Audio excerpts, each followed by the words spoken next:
Hi, so this is the fifth video in our exploration of Sylow's theorem. Exploration of Sylow's theorem. And this is our fifth video in this exploration. And so we're still running through approaches here. One approach we came up with was the following, that look, actually, if we have a group and the order of G equals to P to the alpha times M, where P and M are relatively prime, and we get some, there must exist, right? We're saying that this guarantees that there must exist. Sylow's theorem is telling us that means that there must exist some subgroup H of G such that order of H actually equals to P to the alpha, right? That's what's being said here. Of course, how can we know if this statement is true? Well, we're not sure. We've just been told. So uh, we need to determine for ourselves whether it's true or not. So we've been doing a bunch of explorations here, and in particular, we came up with strategies. And one strategy that seems to come out of here is perhaps you can use induction, right? Perhaps induction will work, but how would we use induction here? Suppose that, so let's put it this way. Let P and M, let P M be relatively prime. That is, the GCD of P and M be relatively prime. Okay. So we're using this bracket to mean GCD. We don't want to keep writing GCD all the time. So suppose that GCD of P and M is equals to 1, right? It's relatively prime. P and M are relatively prime. And we're still assuming, of course, that P is prime, right? Aren't we saying, isn't Sylow's theorem the equivalent of saying the following, that let, that for all natural numbers n greater than or equal to 1, uh, if order of G to the P to the N times M, if order of G equals to P to the N times M, then this means that uh, there exists some H for which there exists H subgroup of G such that order of H equals to P to the N, right? So isn't this just statement equivalent to Sylow's theorem? Because this alpha we said is some integer greater than or equal to 1, so it might as well be a natural number. It's going to be 1, 2, 3, 4, one of those. Right, so aren't we saying that for all n greater than or equal to 1, if we have P and M relatively prime, then for every n, we want to say that if order of G equals to P to the N times M, that necessarily implies that there exists a subgroup H of G such that order of H equals to P to the N. So this looks similar, but it appears we've phrased it a little differently here. Before we're just talking about if order of G equals to P to the alpha times M, then we have a subgroup of order P to the alpha. Right now we seem to be saying that, look, actually let's start with P and M. Just give us any P and M. So long as they're relatively prime, then we guarantee that for every natural number, we're going to have the following, that if the order of G equals to P to the N times M, then there exists a subgroup of order P to the N. So why are we writing it this way? Perhaps induction will help us here. So how would induction work, right? Let's try and set up induction here. Um, what would be the base case? Again, if you're not familiar with the principle of induction, yeah, please get familiar with that. Otherwise, this session might end up being a total source of confusion. So let's work with induction here. Now, what's the base case?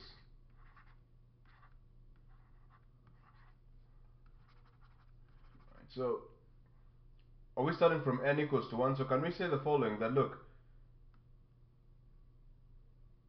at n equals to 1, right? So we're going to say this. If order of G equals to P times M, right, that's n equals to 1, does that imply that there exists some subgroup H of G such that order of H equals to P, right? Are we guaranteed of this? Okay. Suppose this is true. Now we're going to make the induction hypothesis. Right? Suppose we prove this base case. What else would we need to prove? Would we need to prove the induction hypothesis? What's the induction hypothesis in this case?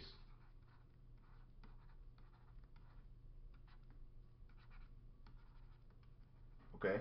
Are we saying that if order of G equals to what was it supposed to be? If order of G equals to P to the n, right? That's for some n. If order of G equals to P to the n times m, necessarily implies that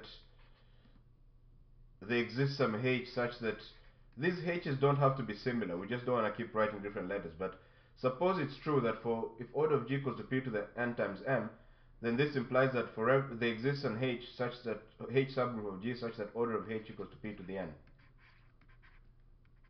Can we use this information to make the following leap and say this, that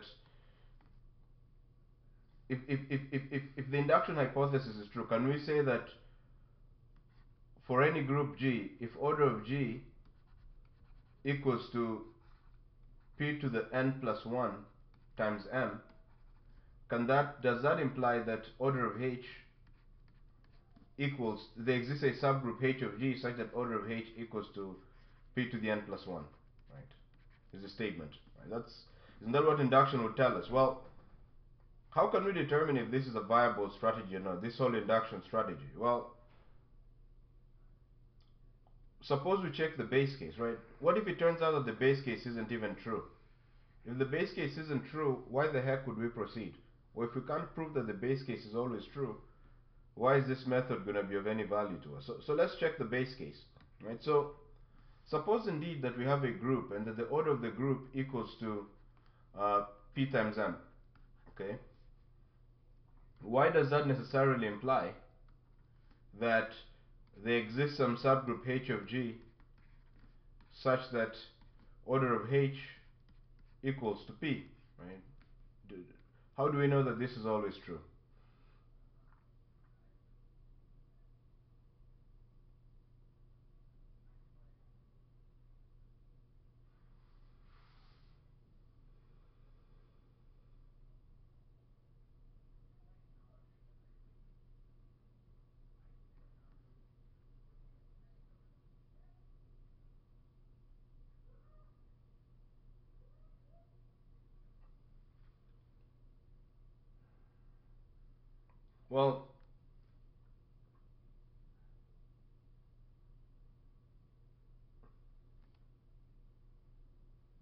Well, what would it take? Could we use the element approach? That is, let little g be an element of G, um, and let's say find an element such that, suppose we're able to find an element in G such that order of G equals to P, right? Wouldn't that necessarily give us a subgroup of G that has order P? But how do we know? Right? How do we know that there's an element, right? So let's see if this strategy would work. That is, if we had an element little g of G whose order equals to P, couldn't we say the following, that G to the 0, G to the 1, G to the 2, all the way up till G to the P minus 1, well, this is a subgroup of G, right? And what order is it? Does it have order P? All right. So wouldn't this statement be done then? But the thing is still, this raises a question. How do we know that there's an element little g in G whose order equals to P? Right? How do we know that?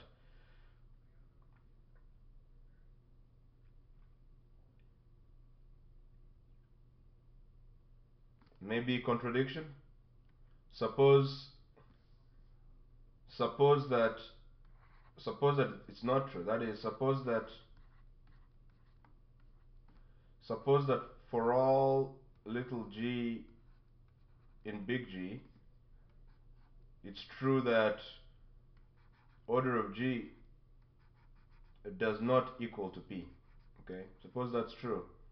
Let's say maybe we can come up with a bogus contradiction here. Well, what does that mean?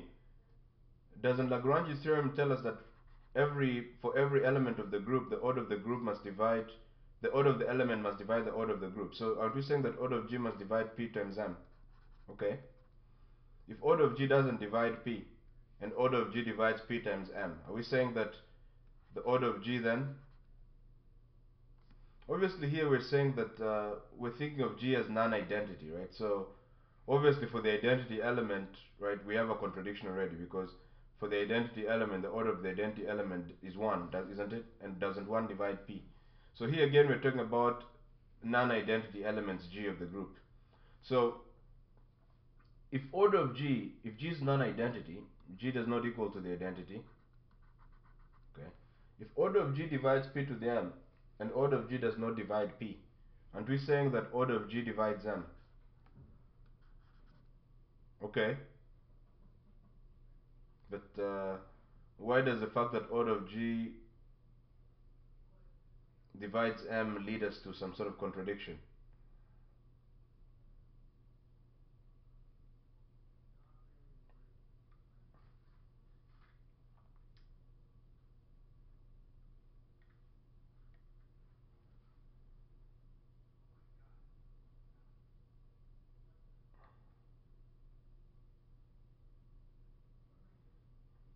Yeah, this once again is unclear.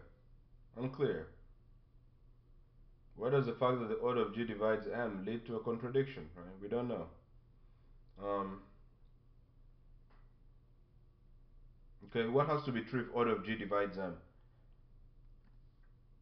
Then order of G equals to K times some M. Can we say that? And so what? So what? How does this, what's wrong with that?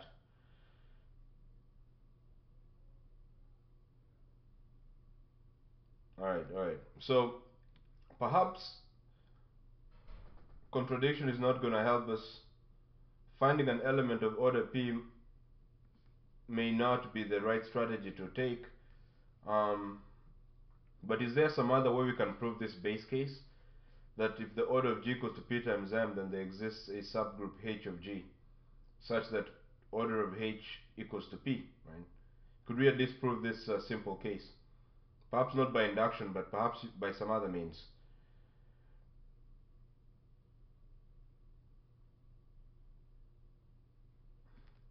Okay. How about this? We kept talking about elements of order P, but why not just work with, okay, systematically here. Is there any other way to show that there is an element of order P in the group G without like necessarily think of Lagrange's theorem, what divides what? Do we have some other method of guaranteeing elements of a given order?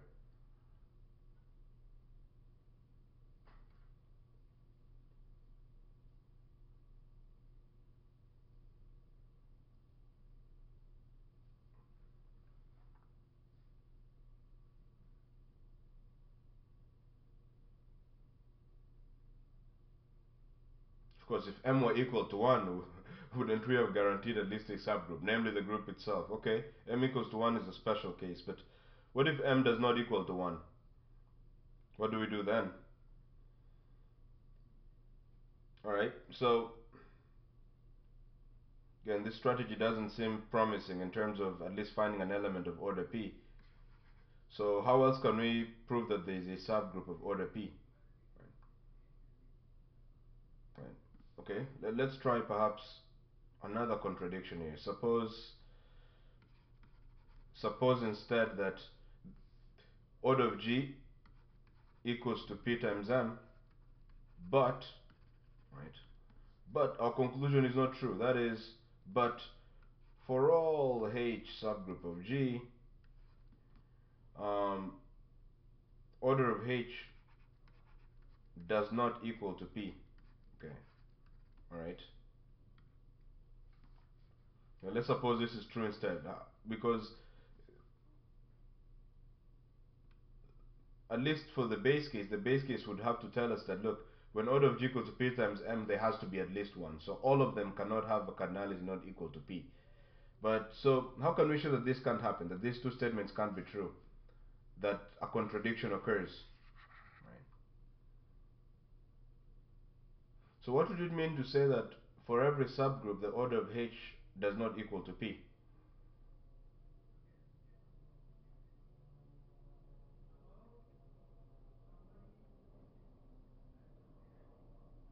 would that mean that, well, perhaps before we use divisibility, but Lagrange's theorem also applies to subgroups. Can we say that perhaps, well, order of H divides M then? Order of H does not equal to P, and the order of every subgroup divides the group, and we're saying that the order of the group must divide M. Okay.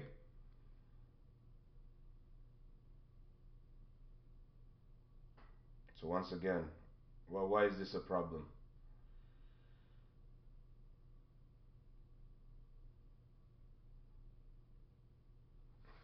Is there some other way to show that? Is there some other consequence? We're looking at what are the consequences of saying that the order of H does not equal to P. Okay.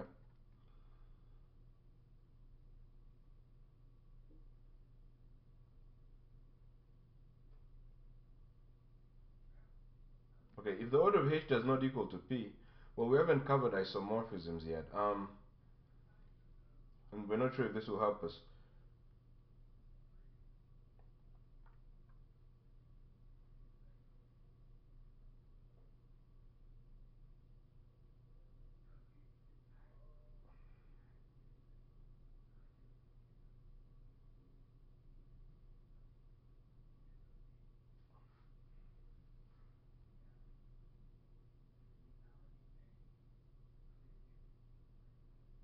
Okay. Yeah, it's again uncertain how to proceed using this whole idea of contradiction that for all H subgroup of G, order of H does not equal to P. The only conclusion that we seem to be able to draw from the fact that order of H does not equal to P seems to be that the order of H must divide M. But so what? Again, maybe order of H equals to K times M for some K integer. But so what?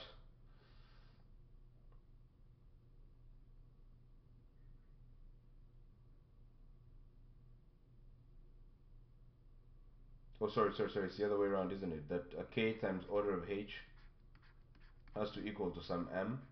Okay. Is there any reason why this would lead us to a contradiction? Um, perhaps order of H actually equals to M. How about that?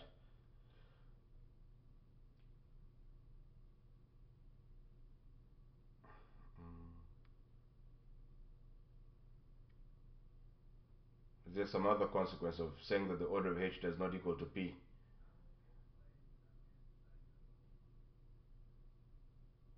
Yeah, okay. Again, we're blank here. So these two approaches are not going to help us. Okay? Or at least it appears. Let's put it that way. It appears that these two approaches of finding an element of order P, saying that assuming that there is no subgroup of order P, both of those methods appear to not be meaningful. They're not helping us here. So at least, and the thing becomes, if we can't show the base case is true, if we can't show that the base case is true, then how can induction work at all? It's the base case is supposed to be something we're able to show, and then so if we can't show the base case is true, why even check if the induction hypothesis will lead us to make the leap that is true for n plus 1? So, but the idea of working with the base case is pretty good in the sense that, well, now at least we're solving a special case of the theorem. Right? Theorem is telling us if order of G equals to P to the alpha times M, this implies that order of H equals to P to the alpha. Okay. Now this is turning out to be not so straightforward to prove. So could we prove a special case? And what would the special case be? Well, why not our induction hypothesis? Is it at least true that if the order of G equals to P times M, this necessarily implies that there exists some H subgroup of G such that order of H equals to P. Right? Maybe if we can prove the special case, let's turn our focus to this for the time being. Maybe if we can prove the special case, we can prove the larger case. That is, increase the powers of p, maybe p squared, p cubed, etc. So, how else? Maybe induction will work then. Perhaps we shouldn't cancel induction out, but how can we prove that this statement is true? So far, the strategy of picking an element of G that has order P is not helping us. At least we couldn't see how to proceed. The strategy of picking a subgroup of G whose order equals to P, or assuming that there is no subgroup whose order equals to P and trying to get a contradiction, that's not working. So this means we need to think of something new. What about the contrapositive? Right, we just run out of time, need to take a short break, and then we'll continue from here.